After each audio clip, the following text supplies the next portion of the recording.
Есіңізді жидіңіз ба? Менің анам қайда? Анаңыздың жағдайы бір қалыпты. Мен анаммен кездесе аламын ба? Әзірге жоқ. Ол кісі әлі есін жинамады. Қазір кіруге болмайды.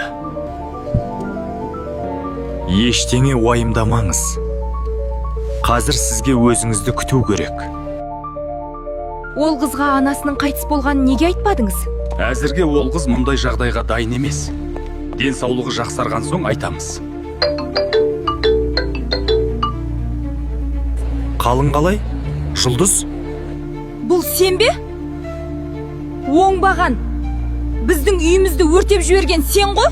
Өздерің бірінші бастадыңдар. Алина екеуің жағдайды ушықтырып жіберген. Менің еш кінәм жоқ. Бәріне Алина кінәлі. Олай болса маған Алинаны тауып бер. Әйтпесе сені де анаңды да аямаймын. Мен оның қайда екенін білмеймін.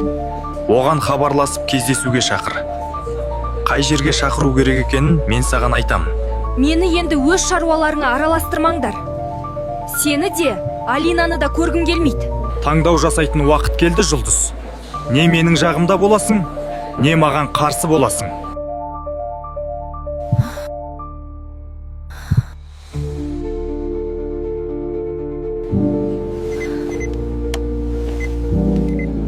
Алина, кездесуіміз керек.